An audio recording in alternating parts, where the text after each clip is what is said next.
Hello, digital warriors, and welcome back to the Forge of Unicorn podcast.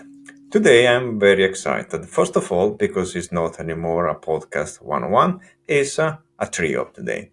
Because we have two special guests, Kamila, Michalkiewicz, and Ágúst Berg. They are the founders of Most Capital, it's a startup incubator in the Switzerland. But they are pretty special because with them today we will challenge how we do typically due diligence on IT, especially if you are an investor that you want to found an entrepreneur that has a software first idea. We will put on the table how we do that with the software craftsmanship dojo, and with Kamila and August we will try to understand how they do it because they are pretty unique in how they assess startup, especially in the software field. But without further ado, welcome Kamila and August. Thank you, Michel. Hello, everyone. Thank you, Michel, for the intro. It's a pleasure, guys. And I would like you to present yourself, of course, your company, how you invest, which is the philosophy behind Most Capital. And then let's jump into the topic. Sure. Shall I start? So my name is Kamila. Most Capital Connections we founded last year here in Zug. Actually, it came from the need of the market because around a year ago, August came to me and said that he has a project in Web3 who is looking for the investor. He already invested in this founder's other project.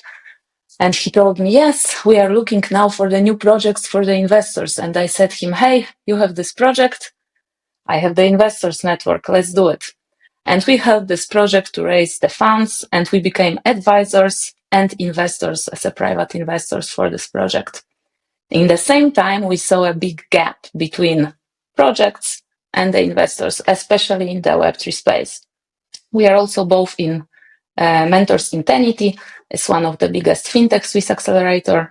I am also a mentor in Key Difference, Dubai-based blockchain accelerator. And I am also a part of the SICTIC, one of the biggest angel investor club in Switzerland. So we saw many great founders, many cool investors who would like to deploy the capital, but somehow they couldn't meet each other's. That was the first thing what we observed. That's why we decided to bridge that gap, and we started with Most Capital Connections. We incorporated in Zug, in our crypto valley here in Switzerland. Then we found out another things, that it's not only about meeting projects and the investors, but of course the investors want to see the quality projects. And then how we started to make the incubation for these projects, because we can see great idea, great team, but for example, other things might be not that great that these investors want to invest in them. So maybe I will also let August to intro, and then we can jump straight to the discussions. Yeah, hi guys. My name is Ágúst. I'm originally from Iceland and have been living in Switzerland for the past 3 years. My journey started in 2014 when I bought Bitcoin. My friend was running a mining operation in Iceland. We have a lot of renewable energy in Iceland, so there was some mining activity there in the beginning of Bitcoin. And I have been investing in early stage projects, mostly on Ethereum, like in 2018, 19, 20, 21. And that's how I actually met this founder who Kamila talked about in the beginning. And I invested in his project in 2020. And he came up with a new idea and a new project. It's like 2 years later, and I was ready to raise last year when he spoke to me again. Good. So the acquaintance is ready. And now we can jump into the pool of software mediocrity because, as you told Kamila, there is a big gap between founders and investors. And the gap, I like to call it the swamp of mediocrity. And what I mean with the swamp of mediocrity is the typical landfill in IT where leaders, they believe that software comes from the sky because somebody is hired as a developer. And this is not how stuff are working, especially in Web3 or in modern software. And we have multiple examples. For instance, everybody knows the disaster of the Volkswagen Group with their inability to deliver the electrical vehicle because of the software is not able to create the new platform for the electrical vehicles, because now these cars are more software on wheels. And so with you, I want to go into the discussion of we have in front of us a beautiful idea. But is this founder somebody that we want to invest the money on top of it?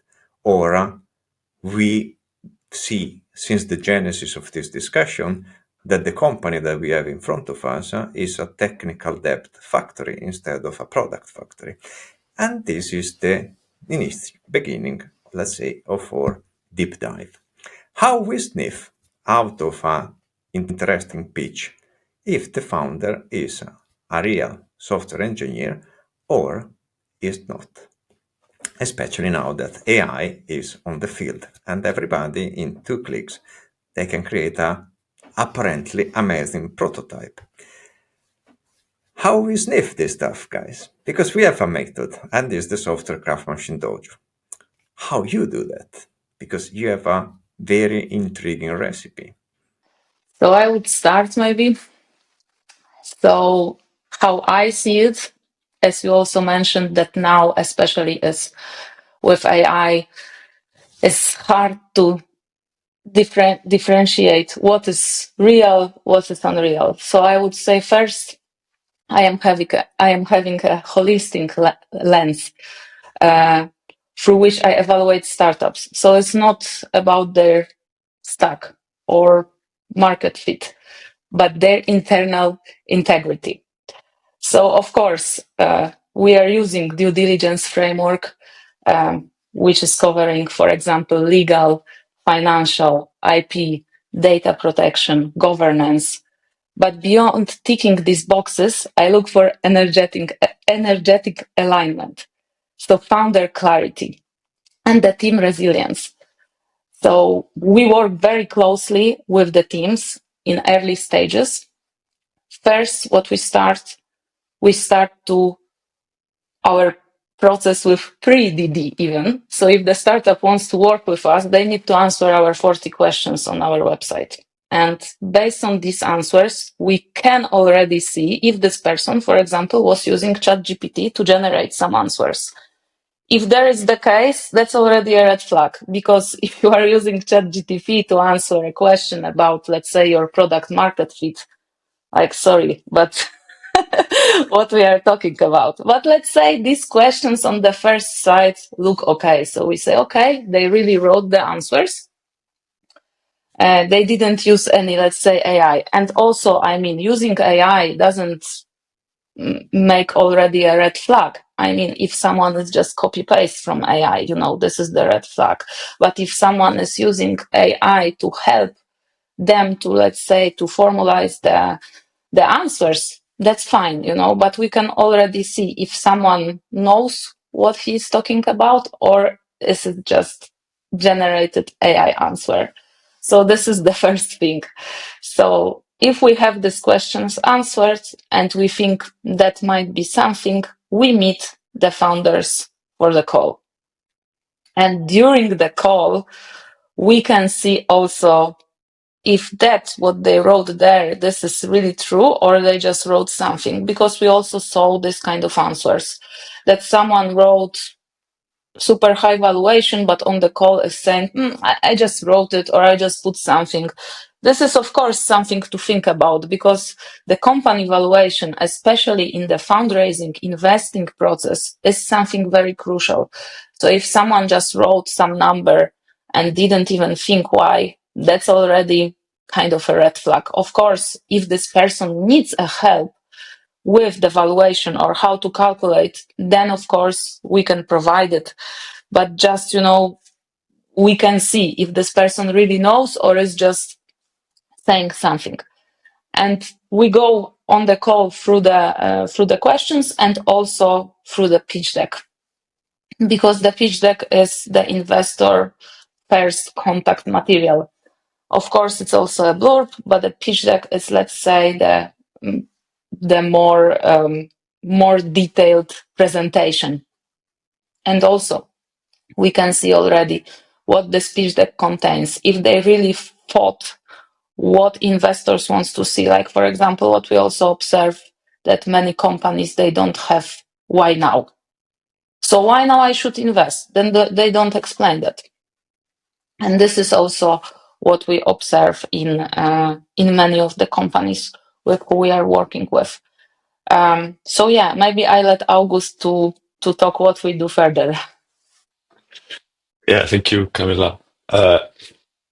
Yes, definitely. I think it depends, of course, a lot on the stage also. So if you're talking to a pre-seed company, we might be only on paper, basically. It might be on the idea stage. Of course, all these metrics that we use, like we talk about pre-seed, seed, Series A, but it doesn't really tell you what it is, because a pre-seed can be a product, ready product, and it can be an MVP, or it can be basically nothing. So and seed also basically. So there's a lot of spread in these words, but I'm talking about it. It depends a lot what you can do on where the founders are situated in this process, because there might be a great idea, but nothing has been done. And the difference I see now than before, for example, and not so long time ago even, is that everybody can ship an MVP now, like you said, and because it doesn't take much. So nobody's going to invest, at least now in these days. That's my feeling, in something that's only on paper today. So you need to test the waters a little bit, test your idea. You need to at least talk to your friends. If you have not done that, then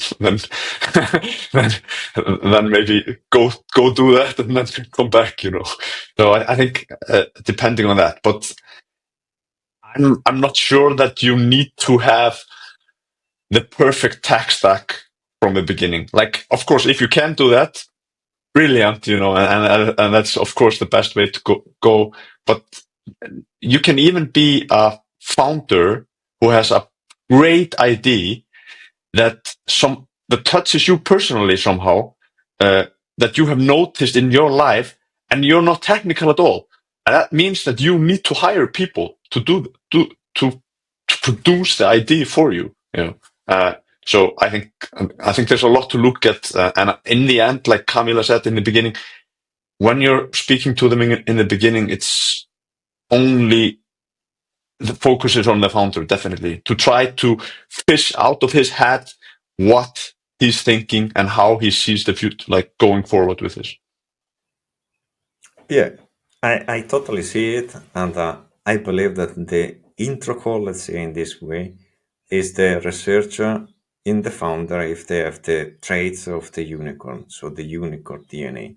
And this is something that I see almost in all the investors. So this is the behavioral cultural fit that we are looking for. I see some investor doing it in traditional way with cultural fit or personal traits, like the big five questionnaire test.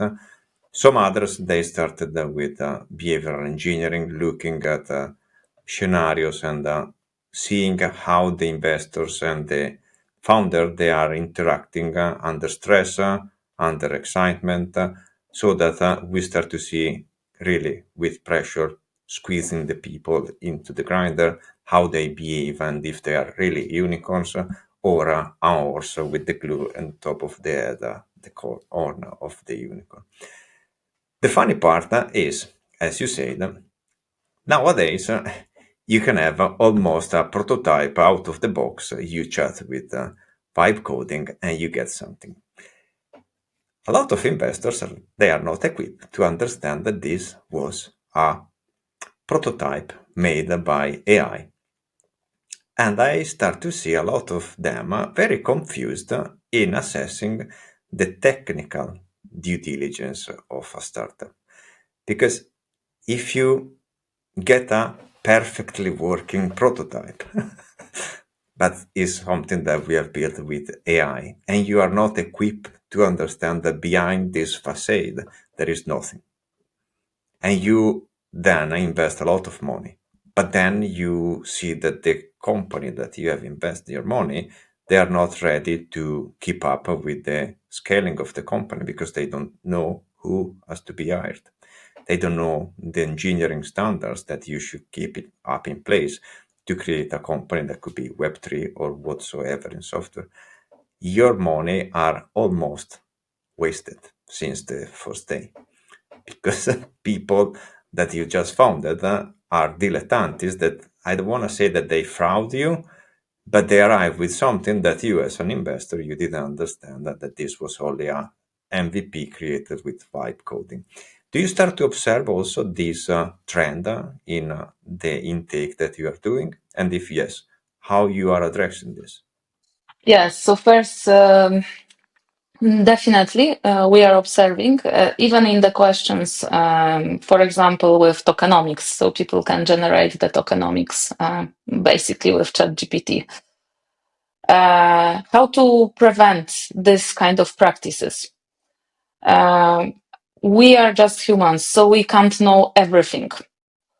For example, software development, let's say, or even this tokenomics. We are not a tokenomics expert, but we know tokenomics expert. So we can always go with this tokenomics to someone who really knows what good tokenomics is, and we can ask him about the opinion. The same about code. So if I am investing in software company, I am checking the code with like auditor. I am checking the code with someone who knows how to code. Like these are just like examples. So again, coming to the DD, we make our DDD properly as investors. Now, if they don't make it, then they will lose money. That's easy as that. And it also doesn't say that we need to be experts in everything. We just need to know good experts and the basics of, let's say in our case, tokenomics, software development, smart contracts development, whatever we are investing in, right?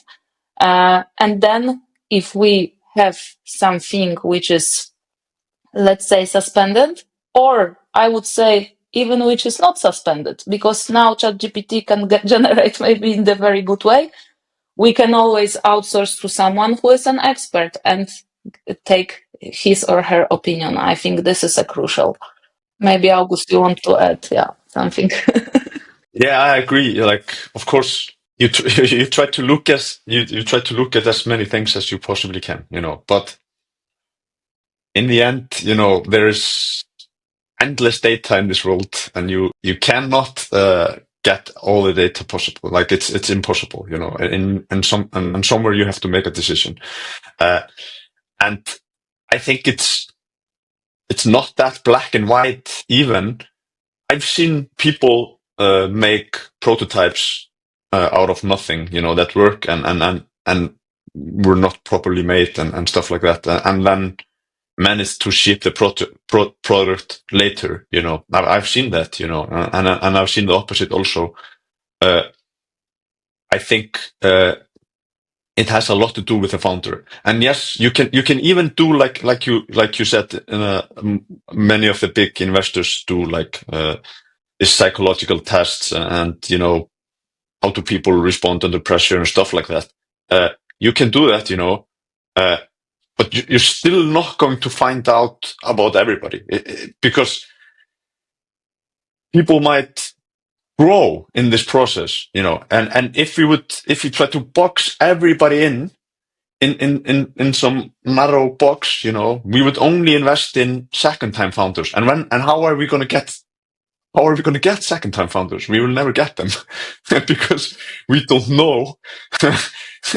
Because we will say to the first time founder, we will not invest in you because you don't have the experience. We don't know how you will handle pressure, blah, blah, blah, blah, blah. And we will only invest in second and third time founders. But in the end, they will be old people. So, so I don't know what we're going to do and how we're going to get new blood into the system. So yeah, we try to do our best.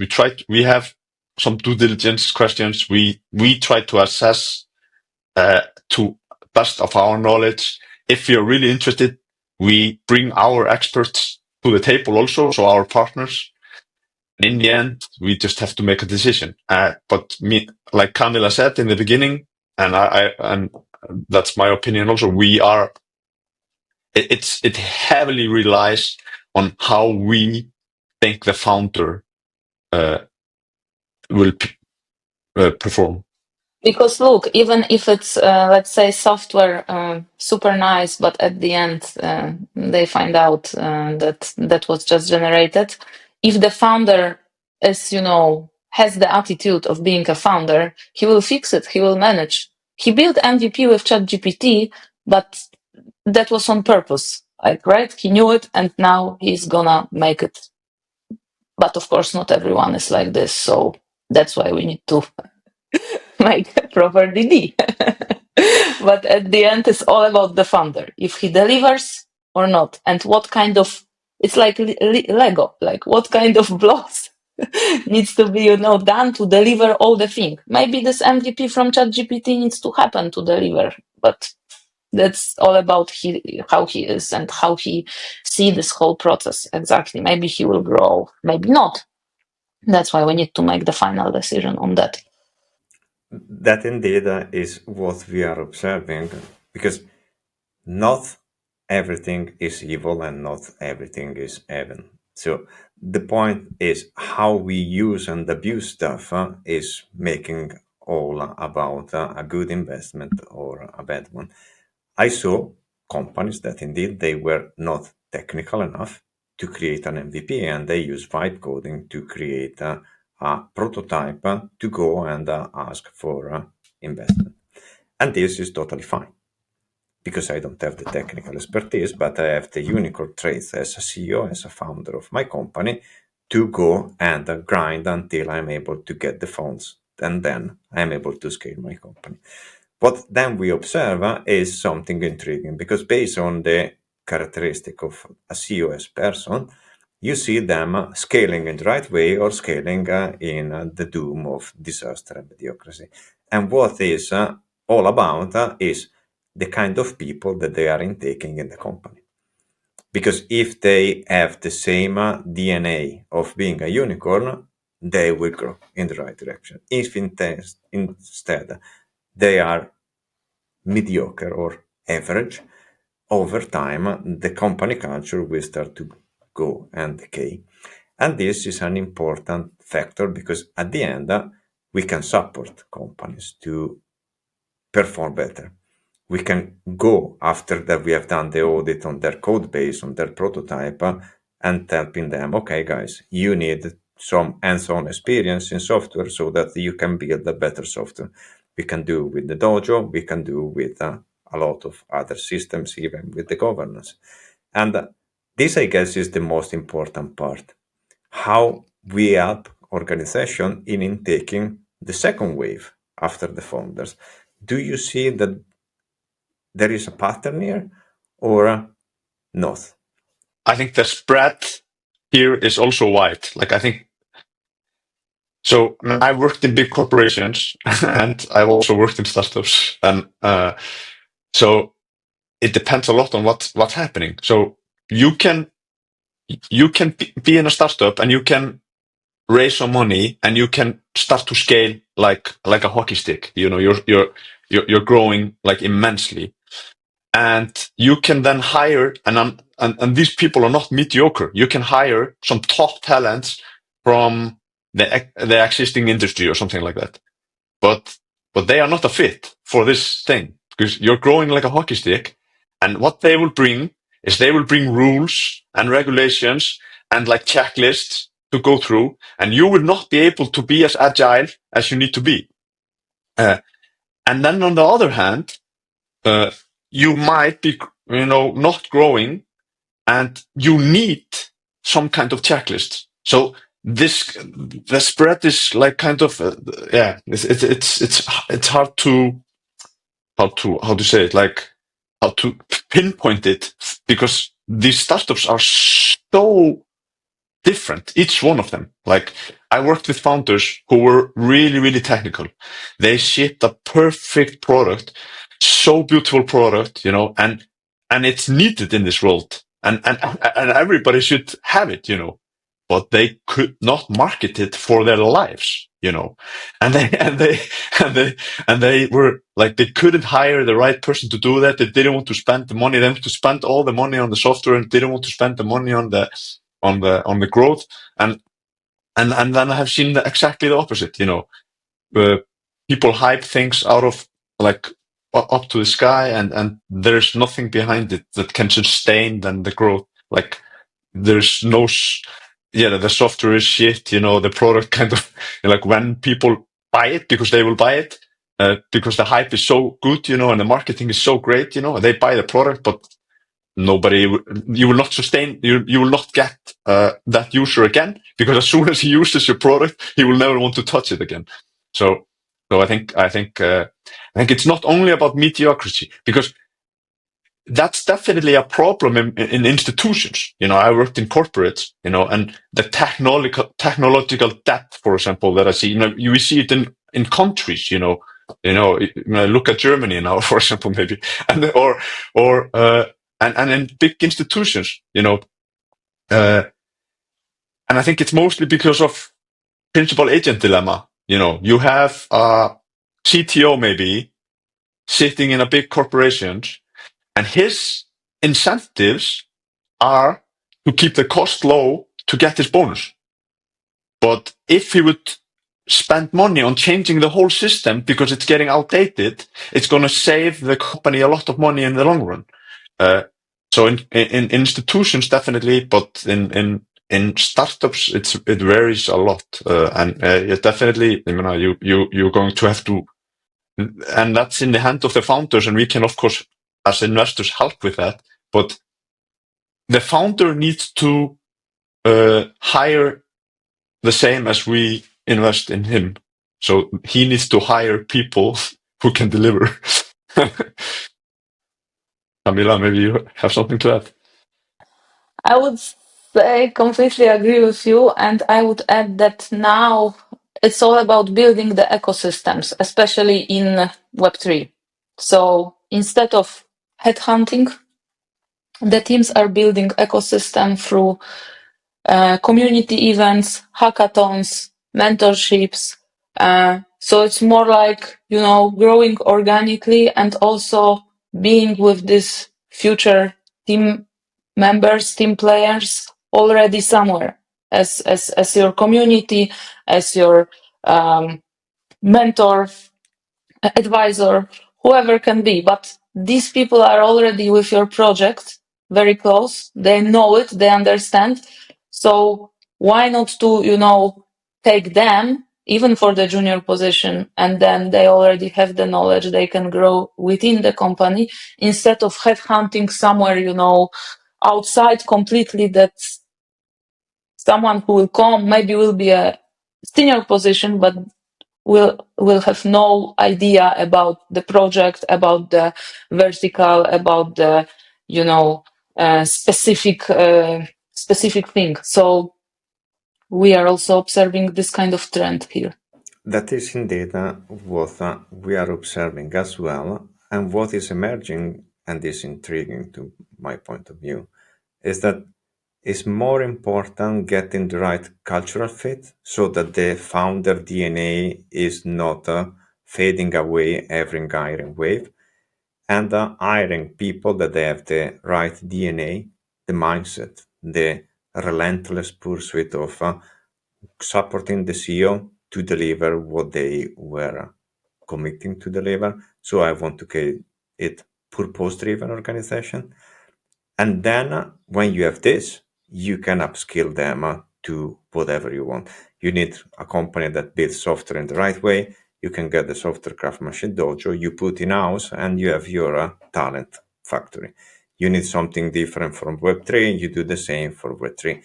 For marketing, for whatever, you can. But if you don't have the right human material, seems a mission impossible, or better, seems a mission that at the beginning works always fine until you see that start to go into the doom and hell, because the people that you have hired, they are not the right fit for your organization. So when it's time to grind, they disappear because they were there only for the wage. this is indeed intriguing because it's what we observe so much in a lot of companies. What you said, August, as well is intriguing. The bigger the company start to be, the more C executive you start to have, more IT start to be perceived as a cost.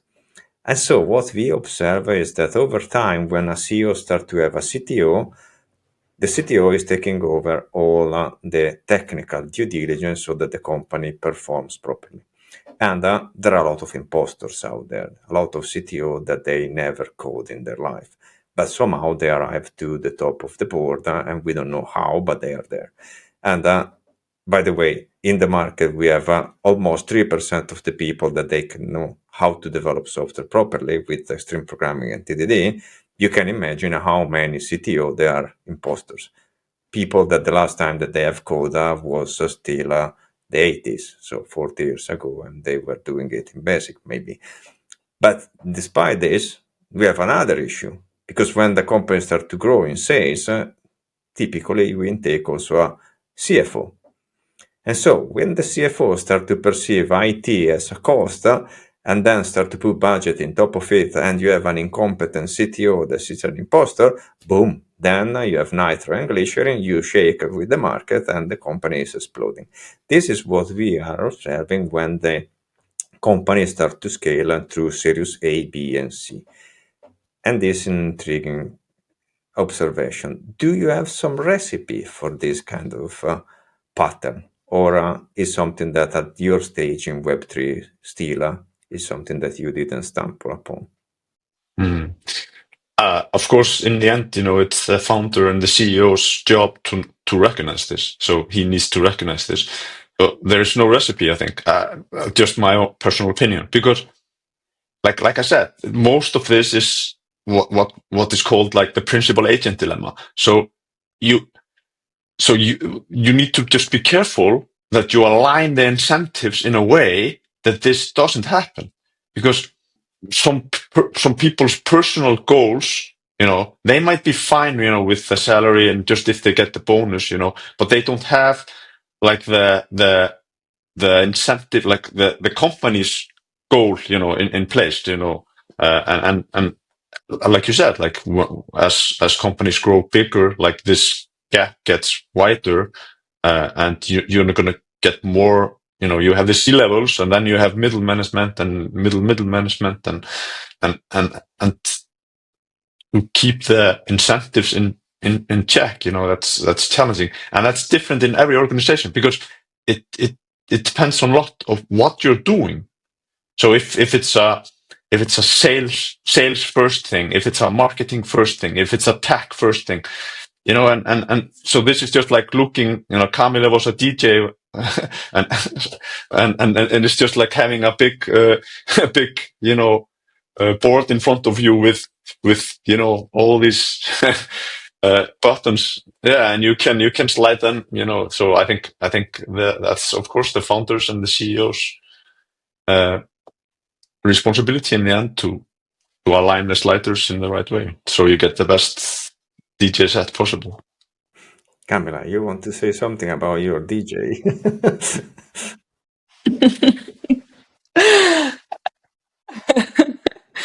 Yeah, I mean, cool comparison to the DJ board, to the controller. Now in Web3 also is popular hiring some fractional CMO, fractional CFO.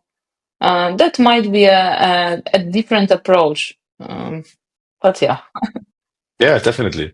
Yeah, I agree, because sometimes that's exactly what you need. Not always, definitely not, but sometimes, because sometimes you need just somebody from the outside to come and take a look. And I have experienced that many times myself, in my career, when I have been hired to a new company, I have fresh eyes.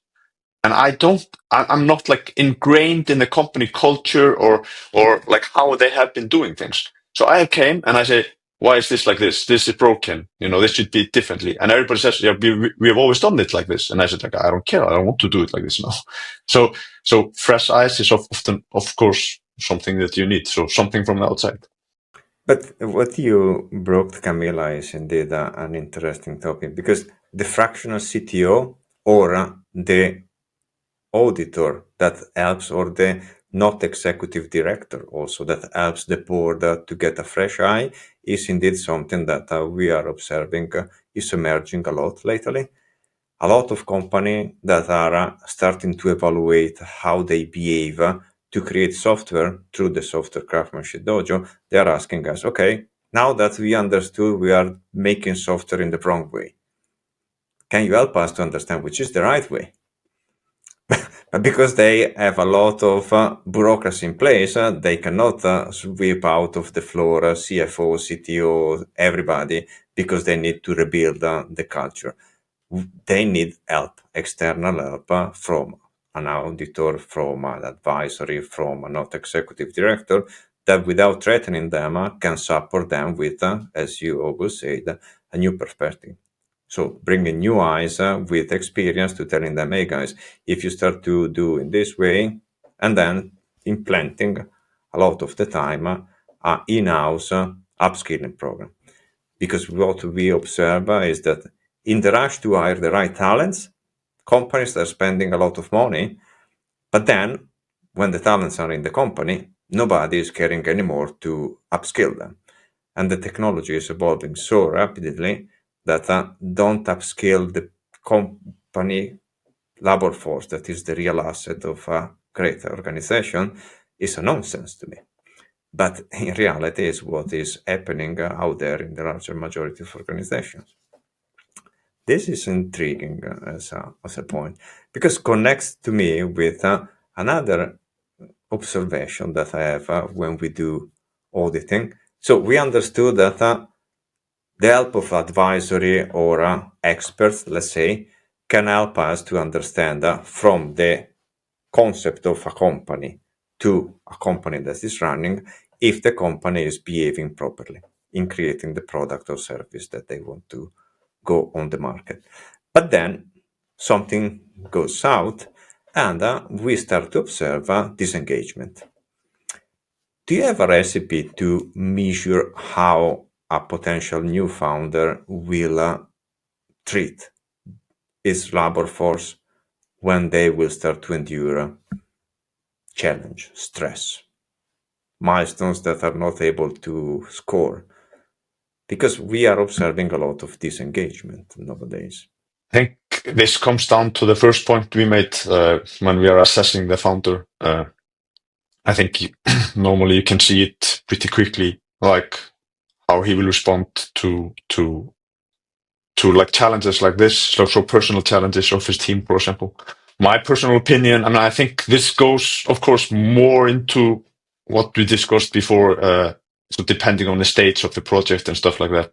So, like we have established, first, you need to look at the founder. Is he unicorn fit, or does he does he look like he's going to build what he says he wants to build?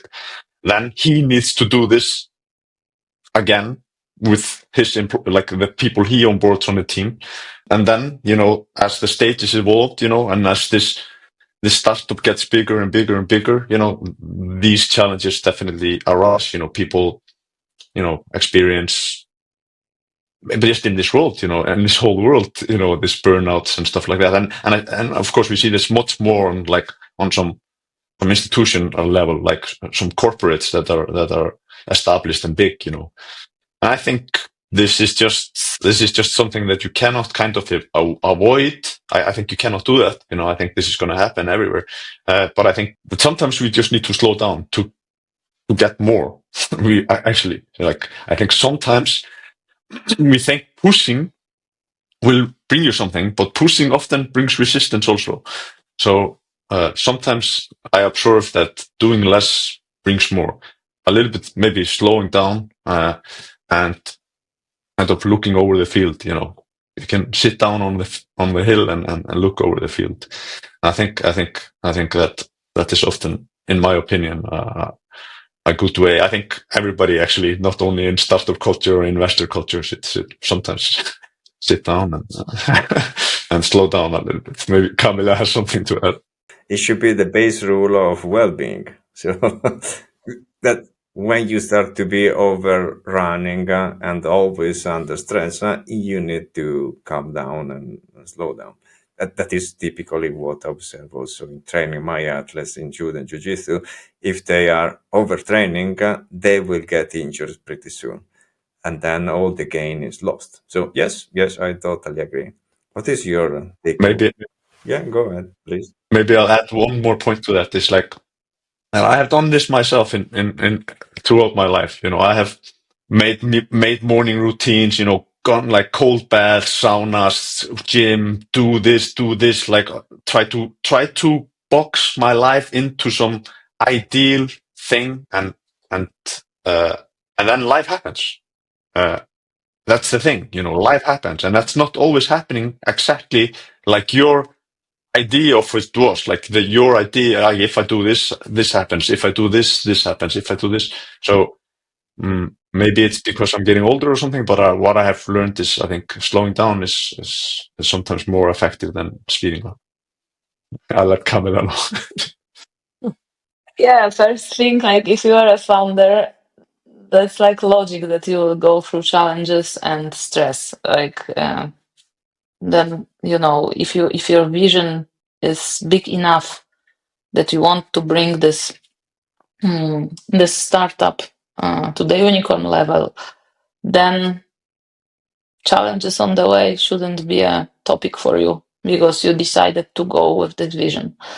Another thing, yes, slowing down definitely, because what's happened when you slow down, then you can slow down and think about this stress and make the conscious decision, like basically conscious decision on the long-term base.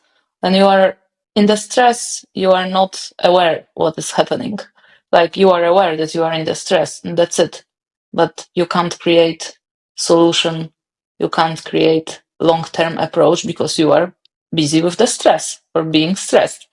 So slowing down definitely helps and definitely brings your thoughts together and gives you a fresh perspective for a long-term distance, let's say, because it's all about having a marathon, not going into the sprint Exactly. when building a company. Exactly. Yeah.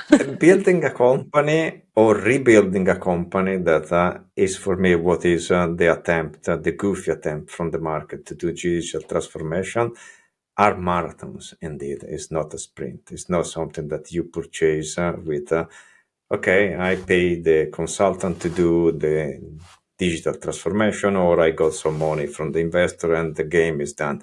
No, the game just started. And what is started is a marathon. Yeah, absolutely. I see it. And the funny part is that I don't know if funny is the right term. Probably it is not. But the part is a lot of CEO, they are so used of going through pain, sufferance, enduring the grinding of getting their idea into the fruition, that they forget the well-being of their people. And because they are under stress, this can be a leading factor of a culture that starts to become toxic pretty soon. Do you have any suggestion for CEOs to understand how important is the well-being of their people? Maybe they are crazy and they don't care about their own well-being, and they will get for sure the fate knocking at their door pretty soon with a cancer or something even worse.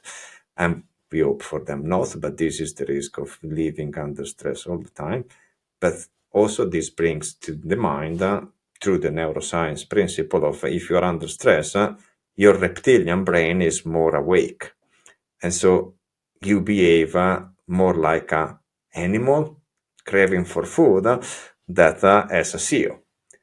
So how can we help these guys to undergoing under all this pressure but still keep a human-centric organization? Maybe Kamila want to start, or Implement the meditation classes Meditation classes. in the organization. Yeah. But seriously, like 5-10 minutes meditation every day can make a huge difference. And imagine, especially in the big organizations, like this kind of classes, which are obligatory for everyone. And then you can see how everything has changed and how the stress level is reduced. Just the small thing. You don't need to make big changes. That's just a practice, but of course also the education, right? Like sending the CEOs to some well-being coaches, mentors, whoever that they can really point out to these things that, okay, you are the CEO, but you have your team under, and what you can do also for them that they don't feel this stress from you, you know. So, but this is just more a theory, like a workshop, maybe something like this. Yeah, I agree 100%. I think this is in the end, it's the same challenge that you're going to face with trying to keep your CTO or CFO, trying to keep people aligned. But you need to understand as a founder and a CEO that you will not build this alone. And also, of course, sometimes you need to, definitely people will come and people will go in this company, and sometimes you will need to make difficult decisions, letting people go and stuff like that. But you have to understand that people who are feeling bad or stressed always in your company, they will not perform like they could. So it's in your interest to keep these people engaged and happy, basically. It's an intriguing concept what you are bringing along, because it's the concept in behavioral psychologist of the tyrant parent. So when the parents start to be so tyrant with the kids, and that the kids they develop a PTSD, so a post-traumatic syndrome, because they are perpetual under stress. And what I observe is that a lot of CEOs or C executive in general, when we ask them, okay, when was the last time you went in a coaching session? They look puzzled and say, I guess never. That is for me nonsense, because if you have all the responsibility of a company on your shoulder, how can you avoid coaching? So even a doctor, an analyst, a psychotherapist, they have mandatory coaching and mandatory therapy that they need to do to flush out all the energy, negative energy, and all the osmotic emotional contamination that they get from their patients. How a CEO or a CXO, they don't do that. For me, it's a nonsense that is a cultural problem, probably, of our society, because seems like they are ashamed that they are under coaching. Definitely. Send them to us. Yeah. We are now also starting to work with C-level executives on exactly this kind of topics, flushing negative energy and stuff like this, because we observe this in many people, and as you said, they feel kind of ashamed to talk about this, to get help, and they are just stopping the process, and not only their process but the whole company, right? Because Yes. they don't change, and then they reflect to other people. So please send them to us and we help them. Yes. I guess we have to start something in order to help, especially because the market and the world is started becoming software driven. So we have software everywhere, from the watching through the dishwasher. Everything is software nowadays. Even we were discussing at the beginning about the Volkswagen scandal, that they have to close 2 factories in order of their gigantic disruption of not being able to create software properly in the AV market. So if this world is not getting the point about software, it will rule the world. And without creating it properly, everybody will get stressed. Okay. CEO, they need to accept that coaching is part of their agenda, their labor force needs well-being, otherwise they cannot perform. And overall, in top of it, they need a structure about how to create software properly. And so if at the beginning the investor they are using auditors to get in the loop about how software was created, when the company is running, they need a IT software due diligence to understand, okay, is still the company doing it properly? And I guess this is something that indeed, as investors, we can offer to all the founders out there. They want to start a company, or that they have a company and they need to do capital rise, and they need to understand which are the right partners. So with you here, absolutely have found, guys, digital warriors out there, two intriguing people that they have a idea about investment that is absolutely out of the box. I'm asking myself, how much out of the box are we?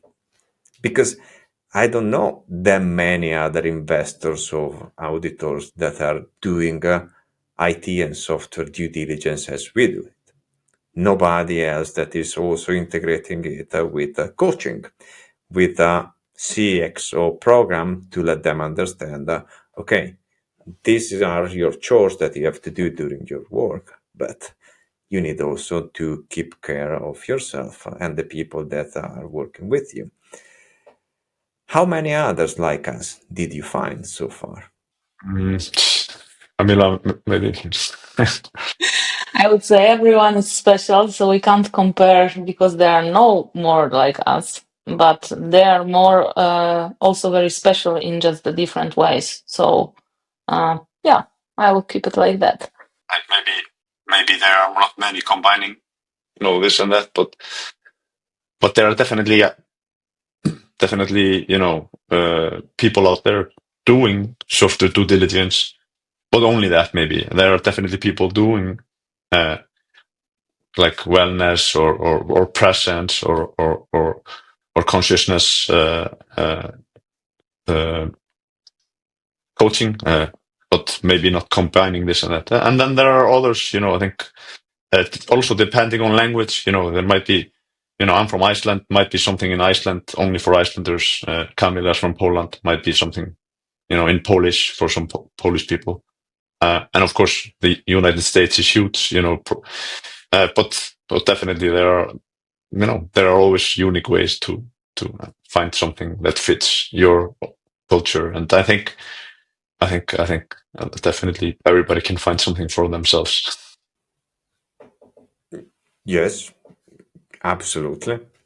But the point is, looking at the success ratio of IT investment, I guess that there are lots of ways to do it. A lot of them seems to be wrong. And not because I want to prank people that are doing investment, but because it's the harsh reality of doing IT investment. They are highly profitable, but the success ratio of this profitability is only 2.5%. That start to be something that should put in our head as investors, as founder, as expert in the IT, a question. Why we have so low success ratio in investment in software? What is the problem? And the problem to me is pretty simple, because nobody seems that they know how IT engineering should work, how we should behave as people in the field, which kind of standards, way of working.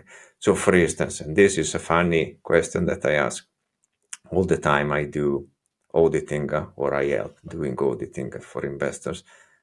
If I see a founder and I ask them, okay, which kind of agility you do? They look at me like, okay, Mike, which kind of weird question are you asking me? Because I expect only one reply from a company that is software driven. That is, we do extreme programming. Because there is no other way. Because it's the unique agile framework that has technical practices. I would say socio-technical practice. If you do Scrum, I know that you are screwed by definition. If you do Safe, even more. So is something like this also one of the aspects or indicators that you are using in your auditing system to understand if these guys are aware of how to create the product or service, or if they have a good idea but they are following the market type? I would say, especially in Web3, so there are different verticals. So every project is different. So I wouldn't say we have one specific criteria. But of course, different verticals, but still some groups of the verticals. Let's say DeFi, AI, GameFi, different ones, right? So when we have the group identified, then we can go strictly with the group to be more specific. So I see it like that. So that's not one which fits all. We do this more like individually, but still with some fundamentals of the vertical.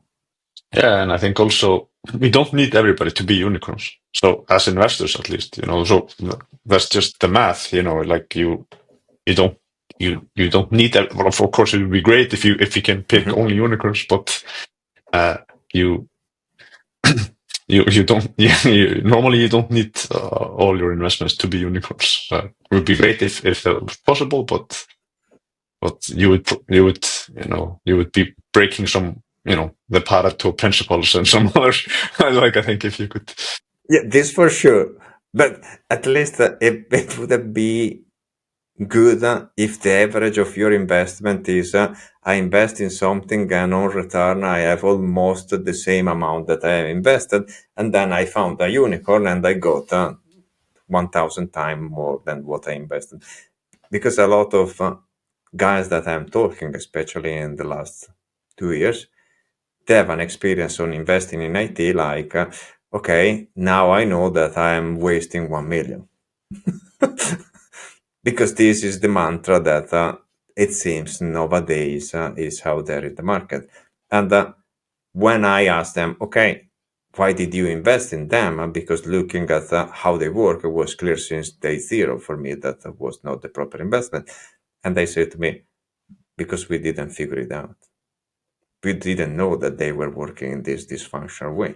Yeah, I agree. Definitely. You're gonna make mistakes as an investor, and there might be, like you say, like there might be a better way to do things, and but in the end, I think there are other factors still. Like, it depends on the length of the fund. Like if you have a, I don't know, 5+2 fund, and you have 1 year left to deploy, and you have 30% not deployed, you're going to feel rushed to make investments, maybe, or you're going to start to invest in something differently, maybe. Just you're going to start to go into something liquid, and so there are many other factors, of course, that could come in there, because in the end, if you're running a VC fund, but there are of course many different vehicles, of course, how we invest in startups. So we could talk about that for ages probably, but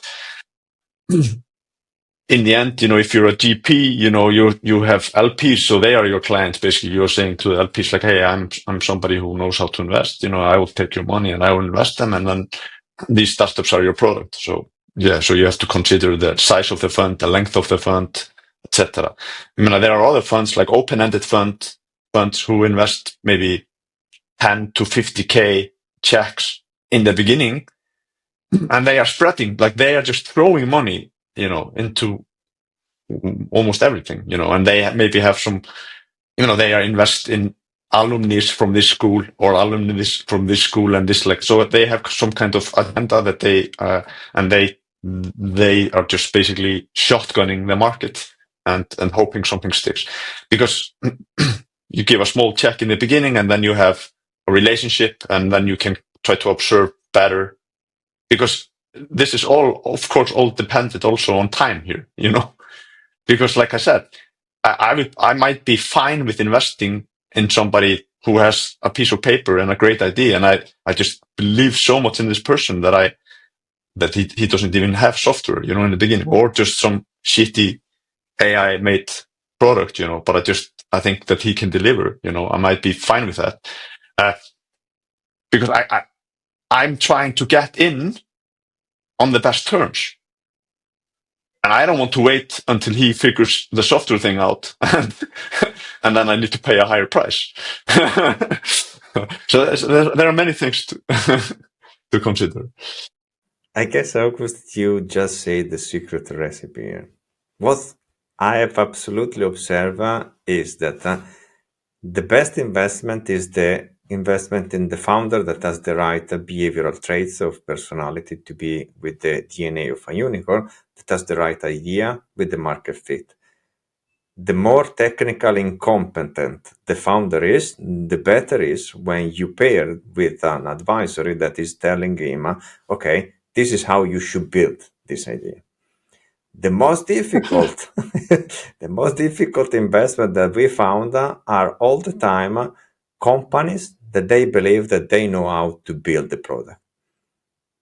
Because these are the companies that typically, in the larger majority of cases, more than 90%, their idea of how to build the product was totally wrong because they don't have engineering excellence in the company. They were dilettantes. But when you have a founder that has the right idea of a product, of a service, and the market fit, and then you pair them with an advisory, with an in-house talent like the Dojo, and you help to intake the people in the right way, these are the investments that are skyrocketing your portfolio. And with skyrocketing, in less than 1 year, you can get 10%, 10x of return of investment. That is lots. If you spread instead of a shotgun investment in a surgery investment in the right places. I guess this was an interesting finding at the end of our discussion about how we do advisory, auditing, due diligence. Do you have anything else that you want to add for the founders out there or for sharing your own experience, whatever that you like? I would say build with the clarity, not urgency. So again, the world now glorifies speed, but the success is not only in the speed, but just in these ones who can slow down and make conscious long-term decisions. I agree 100% with that. If sit down and take a breath before you make decisions, and then I think you're going to make better decisions for sure. Sometimes doing nothing is better than doing, I think. And doing something just to do. Yeah, a lot of time when you don't know what to do, if you do nothing, probably you will do less mistakes. That is why having the right coach that helps you as a C executive or founder level is paramount indeed. I love this discussion because you see, after that we put an organization under a spreadsheet with numbers and we are able to express from financial indicator to behavioral and to something that is even deeper like philosophy and well-being, everything came out to one point. If you do something wrong because you don't know how to do it, most probably you will get it backfiring you. And so this is the importance of having advisory and having coaching and having people that are helping you to make out of your idea the best. Because sharing the pain of the journey, I guess, is the most difficult part for a lot of GEOs out there. Guys, thank you so much for the intriguing discussion. If you have any message that you want to leave for our digital warriors out there, please go ahead. I would love that a lot of people that have good ideas, they will knock at your door to understand how they can get your help and share with them their journey to success. Thank you very much, Michel, for the invitation. And yeah, if founders are ready for us. Come to us and let's see what we can build together. Yeah, thank you so much for the talk. It was a great talk, and yeah, nothing to add, but just our doors is open if somebody needs our facilities. Good, thank you. And talk to you soon, hopefully around the world or in Switzerland. Who knows? Because nowadays we don't know even where we live anymore because we have three different nationalities, but everybody of us is living abroad. So who knows where we will meet? But beside that, I want to thank you for the intriguing conversation, really insightful. I hope that this conversation is helping a lot of digital warriors out there to understand how to relieve from their pain of IT investment or leading an IT and especially software-driven organization. Guys, thank you so much. Digital warriors out there, keep evolving and fighting the mediocrity. See you in the next episode. Please smash down below your comment, share with your friends, tag everybody, even your grandma, because this interview has to spread everywhere. See you soon and bye. Thanks for listening, and please remember to subscribe to the Forge of Unicorns to stay up to date with our latest episodes.